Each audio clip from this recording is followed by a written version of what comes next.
Hello les gens, c'est Diaboloman, j'espère que vous allez bien.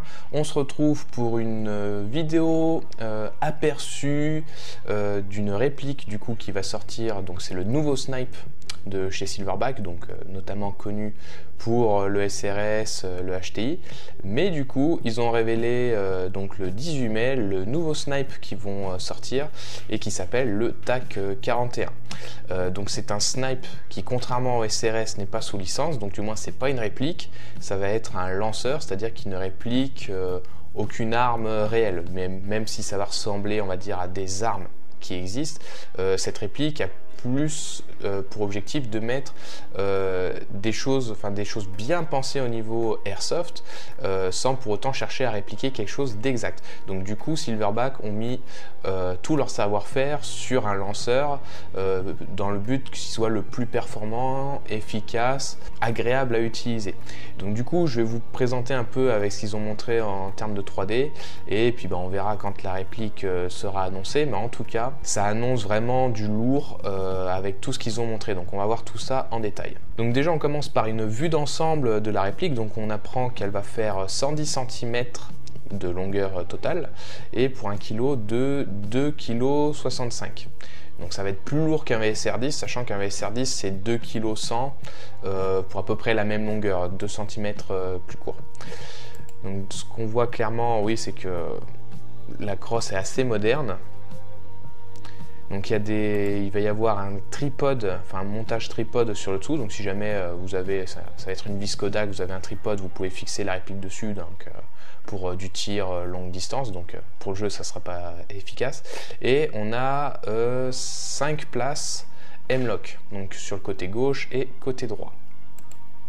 Donc on va survoler déjà ce qu'il présente, on verra un peu au détail après. Donc il va y avoir des montages QD à l'avant, à l'arrière des deux côtés. On va avoir donc, alors pour l'ajustement de la longueur de la crosse, ça va être des plaques.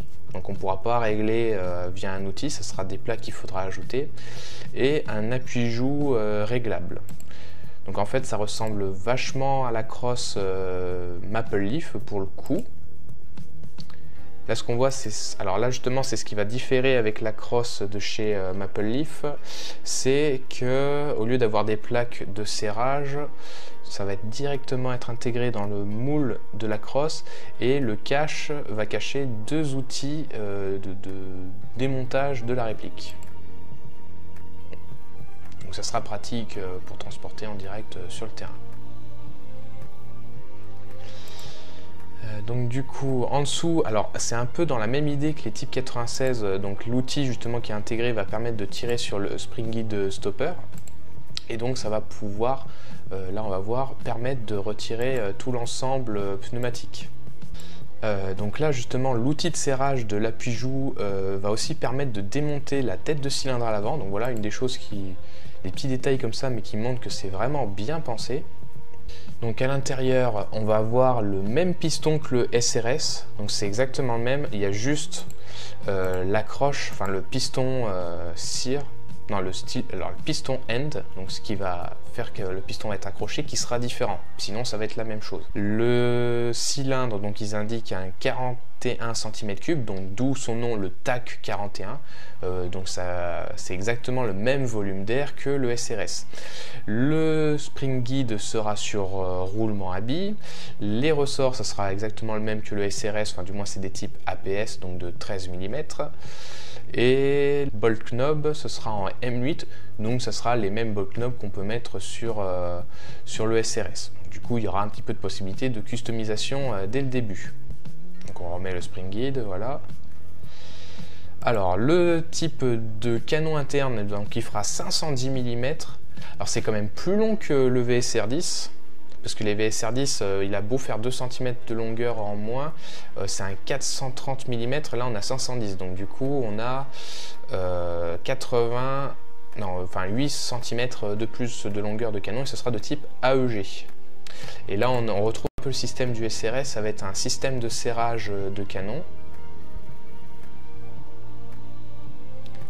Et après il suffit juste de tourner d'un petit quart de tour, un petit huitième de tour, de tirer et on a tout l'ensemble canon. Donc après par contre on va pas voir l'intérieur. Et donc là, autre chose qui est vraiment bien pensé pour la réplique, c'est que il y aura un système TDC, donc avec des crans numérotés. Donc là, voilà, ça montre vraiment que la réplique est extrêmement bien pensée. Elle n'est pas pensée pour être réaliste, mais elle est vraiment pensée pour le jeu sur le terrain. Par contre, là, ce qu'on verra pas dans cette vidéo, c'est vraiment la chambre pop en tant que telle. On ne saura pas exactement à quoi elle ressemble, mais bon, on peut imaginer. Alors l'emplacement du chargeur, donc là on va avoir un peu un système ambidex donc de type AK. Donc voilà le chargeur. Donc le chargeur il fait pas gros, mais je suppose qu'il va y avoir un plus gros chargeur qui ressortira et donc donnera un look peut-être un peu plus réaliste. Et on voit là, alors sur le chargeur ça se voit pas trop, mais en gros il y a un petit tube et je pense que c'est par là que les billes vont rentrer. Donc en fait quand on tient un chargeur comme ça, les billes vont sortir à l'avant pour aller dans le bébé tube qu'on verra à la fin de la vidéo. Ça ne va pas sortir sur le dessus. Et malgré qu'il soit petit, il contient quand même 40 billes. Donc c'est vraiment pas mal au niveau de la taille. Donc là, très intéressant, on voit vraiment le détail du système de bloc détente. Donc là, pour le coup, ça ressemble à aucun bloc détente qui existe pour l'instant sur le marché.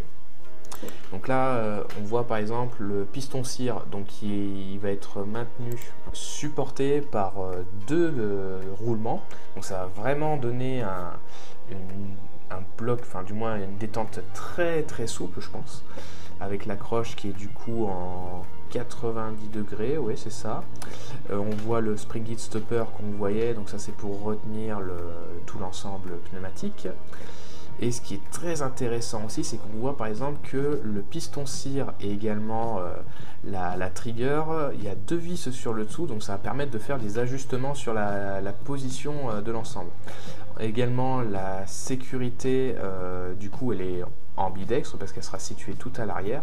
Donc vraiment le bloc a l'air très bien pensé et vraiment offre des possibilités d'ajustement vraiment pas mal quoi. Donc là on voit bien, ouais, c'est tout simplement ça va gêner la trigger. Et là ouais, donc on voit bien le piston cire, donc le rechargement, enfin l'ajustement de préchargement et le règlement dual stage. Donc franchement la trigger elle est vraiment bien pensée et ça va vraiment permettre de régler comme on veut la réplique. Donc on revient sur le démontage de l'ensemble pneumatique. Donc du coup il est prévu pour être ambidextre. Donc là on a le lug, il s'appelle ça, donc ça va permettre justement la position de l'ensemble, donc ça va certainement servir de guidage pour le verrouillage de l'ensemble pneumatique. Justement pour le réglage de l'appui-joue, donc c'est pareil, c'est ambidextre, ça peut être mis sur le côté droit ou côté gauche, donc ils disent bien la sécurité ambidextre. Et le mag catch, donc ça on l'a vu aussi, c'est ambidextre.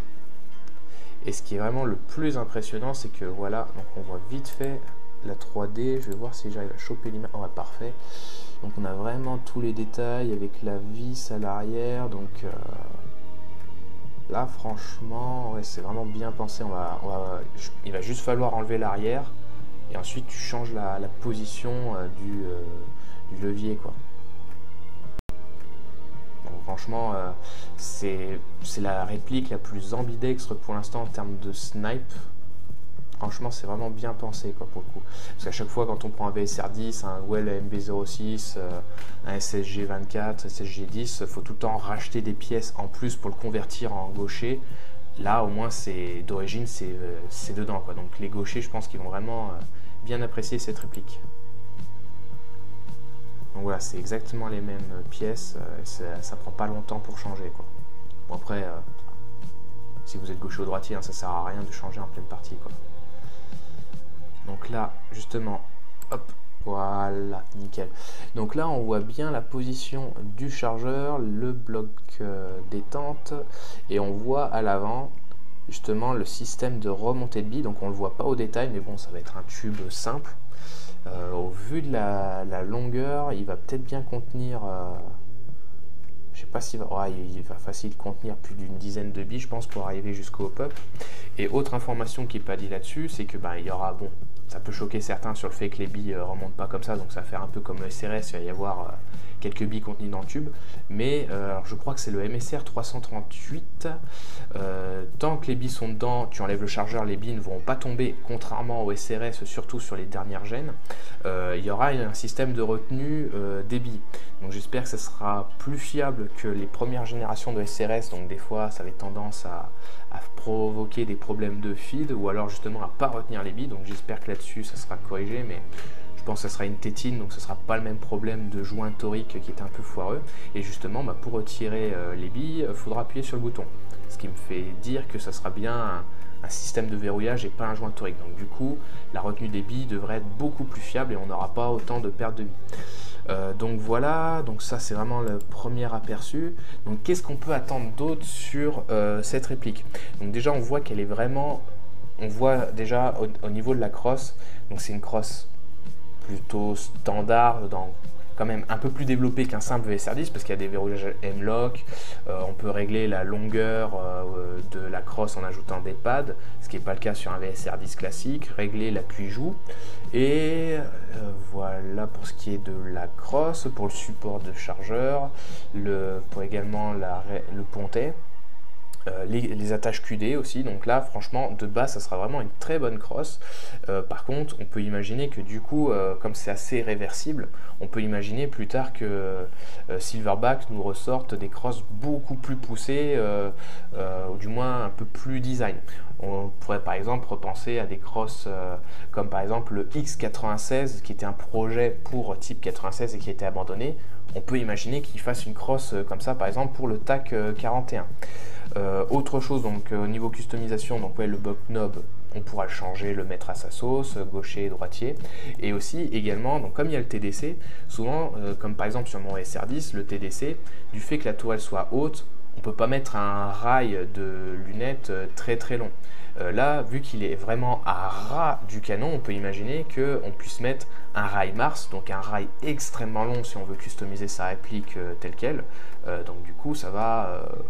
on peut vraiment customiser sa réplique comme bon semble, quoi. Après, il faut voir s'il propose des rails M-Lock aussi, parce que pour l'instant, je suis pas sûr.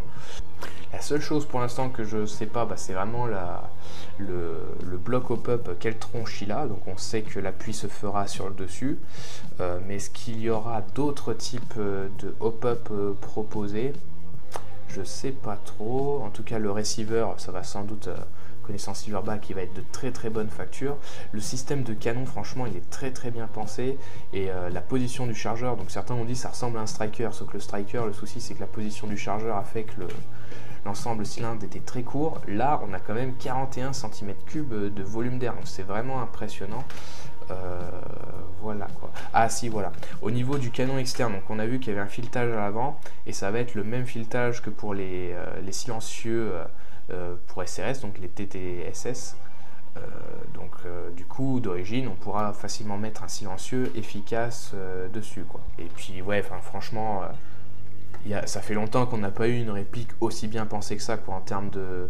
On voit que le potentiel en performance, en amélioration et tout, ça va être une tuerie, quoi. En termes de prix, donc pour l'instant on ne connaît pas le prix exact, mais il devrait coûter moins cher qu'un SRS Sport. Donc en gros le prix va être vers les 400-450 €. Donc franchement pour le prix, ça va être sans doute le meilleur rapport qualité-prix, et je pense que Novritsch avec ses SSG, il va en prendre plein la gueule, parce que clairement là on est sur un autre niveau de réplique, ça va être largement au-dessus. C'est une nouvelle réplique, donc une nouvelle plateforme, mais qui est bien pensée, et il y aura forcément des pièces de grade qui vont sortir derrière, même si la réplique, concrètement, tu changes le ressort et elle va déjà être très performante d'origine, quoi. Donc certains aussi avaient dit pourquoi un canon AEG jouant au pop AEG. Déjà quand tu vois les performances du SRS en AEG, tu vois que c'est même meilleur qu'un VSR10, quoi. Donc franchement, ceux qui ont chouiné parce que c'était pas un type VSR10 dedans, je pense qu'il n'y aura pas de souci à se faire en termes de performance. Donc voilà, c'est toutes les informations qu'on a pour l'instant. Donc on verra quand est-ce qu'il sera sorti, mais apparemment le projet est déjà bien avancé. Les prototypes aussi vont vont être faits ou existent peut-être déjà, donc on va sans doute avoir une démonstration prochainement. Mais en tout cas, la réplique me hype vachement et je pense qu'elle va en intéresser plus d'un et être la réplique de référence, ou du moins le VSR 10 Killer. Ça va être vraiment la meilleure réplique, je pense, qui a été produite jusque-là. Donc voilà, merci d'avoir regardé cette vidéo. Dites-moi ce que vous pensez de la réplique, si vous comptez l'acheter ou la voulez direct, surtout avec le prix que je vous annonce. Dites-moi si jamais ça ne vous plaît pas, le pourquoi, etc. Mais en tout cas, il va y avoir pas mal de choses intéressantes qui vont sortir, je pense, en option avec cette réplique. Ça va vraiment être une tuerie. Donc voilà, merci d'avoir regardé cette vidéo et je vous dis à bientôt. Ciao, la bise!